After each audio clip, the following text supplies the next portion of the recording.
Once, in a quiet valley far from the main roads, there was a town that promised everything to the people who dared to settle there. Surrounded by low hills and a winding river, it seemed like the perfect place to build a life, far from noise but full of possibility. A Middle Eastern family arrived with suitcases, tools, and dreams, never imagining that one day. On early mornings, smoke rose from chimneys and voices echoed down the main street as shops opened their doors to the first customers.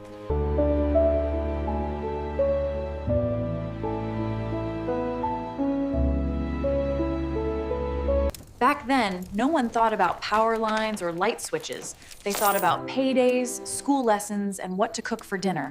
So I told him, that wrench belongs to the supervisor. He nearly dropped it. I can't believe you said that. All right, cheers, everyone, to the end of the shift.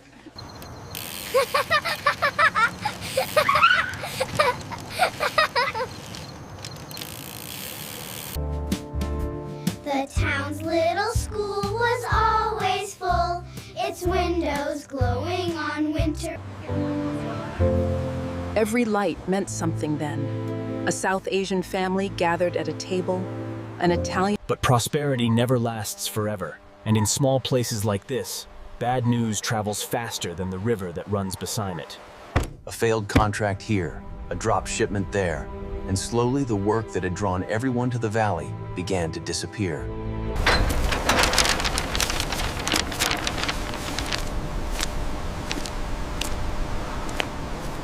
Shops that had once been busy started closing earlier, their lights turning off sooner each night as shelves emptied and hopes thinned. For sale signs appeared one by one, like silent flags of surrender planted in front yards that had once been carefully tended. The school corridors grew quieter, rows of desks half empty, as more families packed their belongings and drove away for good.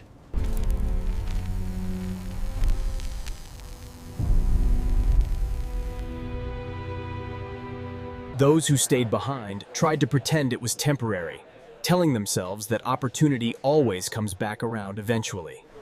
But the trains stopped running as often, and deliveries became irregular, as if the outside world was slowly forgetting the town existed. In time, even the most stubborn Caucasian young male residents realized they were outnumbered by empty houses and shuttered doors. One last winter came and went, and by spring, the remaining families, composed of Middle Eastern men. Car engines echoed one final time along the main road as African-American people, men and women of... A final porch light was switched off, a door pulled shut. For a while, the valley only knew a glowing darkness at night. No neon signs. In most stories, that would be the end, the moment a town passes quietly from living memory into a footnote on old maps. But then, one night, an East Asian male truck driver passing along the distant road looked down and saw...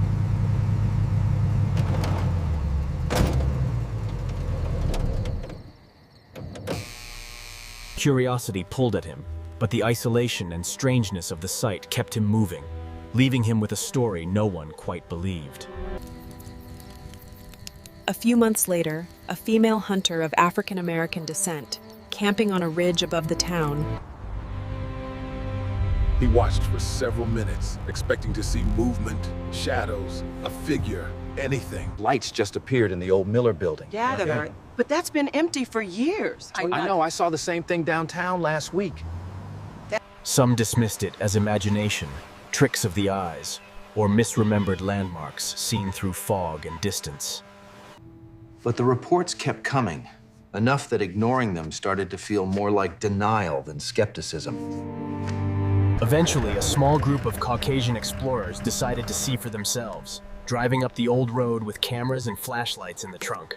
They arrived before sunset, walking through cracked streets and decaying homes, confirming what everyone already knew. No one lived here anymore. Look there, the lights just flickered on the south side. I see it. Get the shot.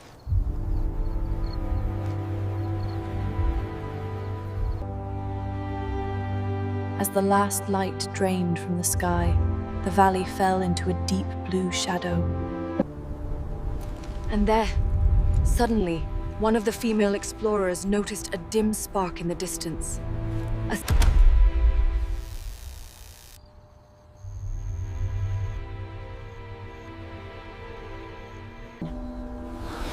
There were no generators humming, no power trucks, no batteries that anyone could see. When the two elderly South Asian women finally walked down into the town, hearts pounding, the lights were gone. Video a minute later showed faint bursts of light.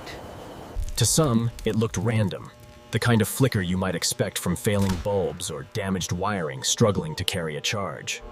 To others, the pattern felt almost intentional, like a routine being replayed without the people who once performed it. As word spread online, more explorers visited, each hoping to be the one who finally captured irrefutable proof of what was happening.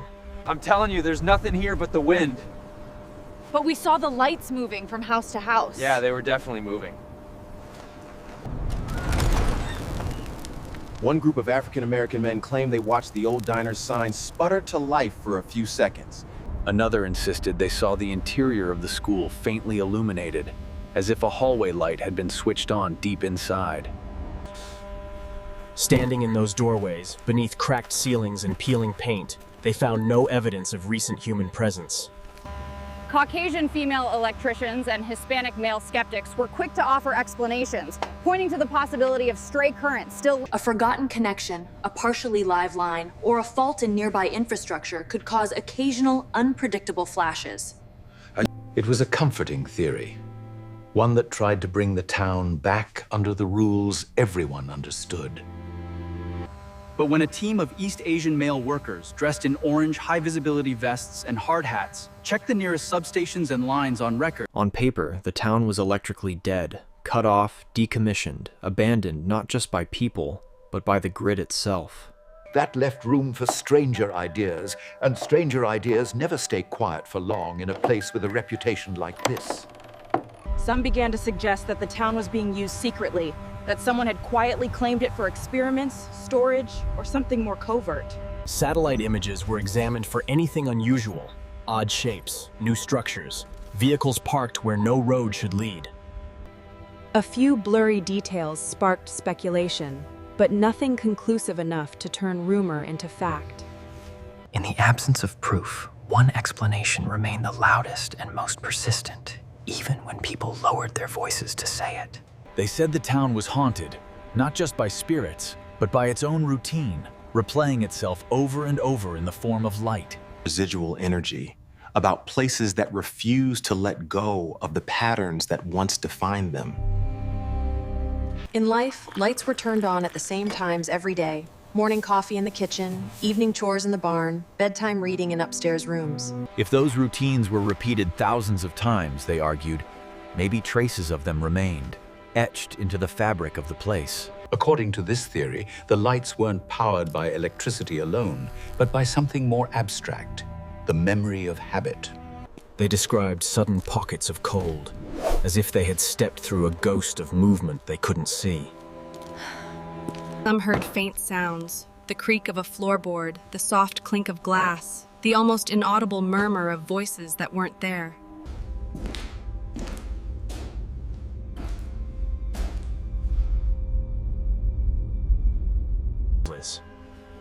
A few elderly Caucasian men described the unsettling experience of seeing a room glow upstairs, then climb.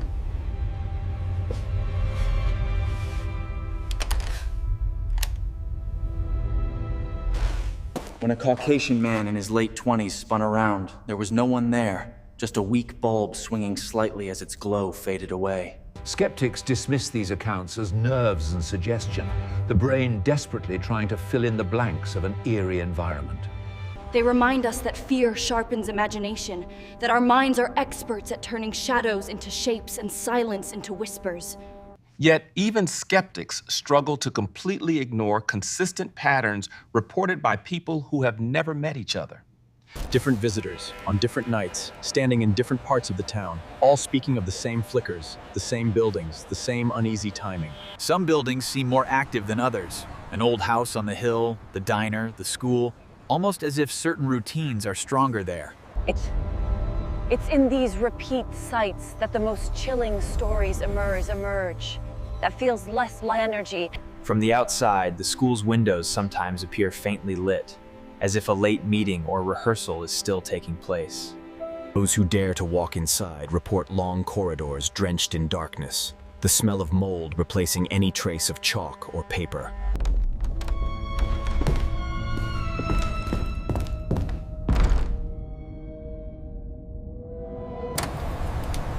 The diner, too, has its stories. Of the neon sign flickering on with a sickly hum. One explorer said he heard the faint sound of dishes clinking and a distant radio beneath the soft buzz of that impossible glow.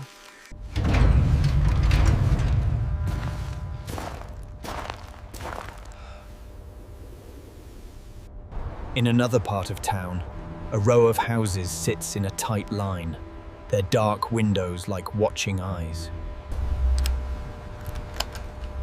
On some nights, a lone window in that row flashes on and off several times.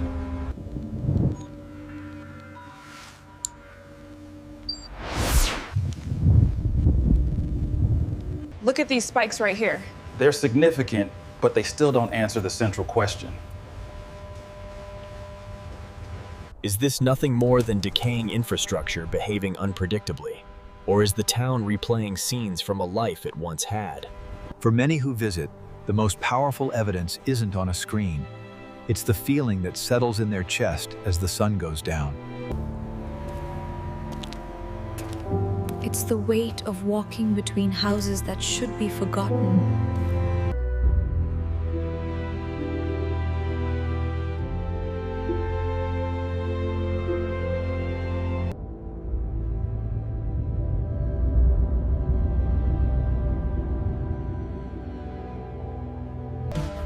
From a distance, it could be mistaken for an African-American family finishing dinner, an African-American male student studying late.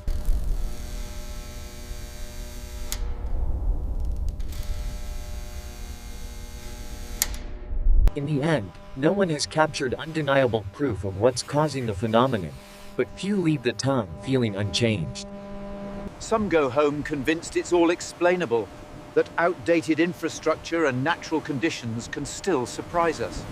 Others become quietly obsessed, combing through records, scanning maps, and planning their next visit in hopes of catching just a little bit more. Then there are those who choose not to return, unsettled by something they can't quite fully describe, only feel. Maybe the fear isn't just of ghosts or secrets, but of the idea that places can hold on to fragments of us long after we're gone. This town is a reminder that you can turn off the power, you can shut the doors, you can walk away, but that doesn't mean everything ends. Sometimes, routines leave echoes, and echoes have a way of lighting themselves back up when the world goes quiet.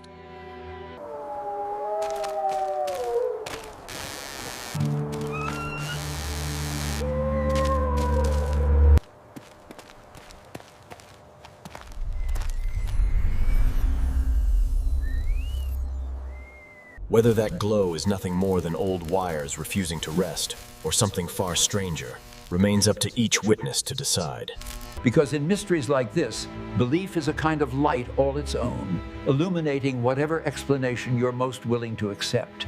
So if you ever find yourself on a lonely road at night, passing a forgotten valley and seeing faint lights where no one should live, Ask yourself whether you're seeing a glitch in the system, a hidden human story, or the lingering breath of a place that hasn't fully let go. Would you drive down into the dark to find out? Or keep moving and let the mystery stay in your rearview mirror?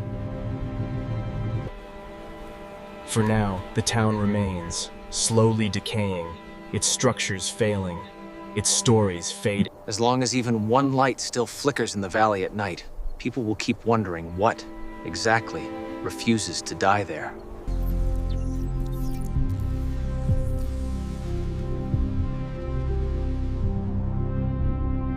We may never know for certain, but the questions it raises are part of what pulls us back to places like this again and again. And so the ghost town, where the lights still flicker, remains half forgotten, half remembered.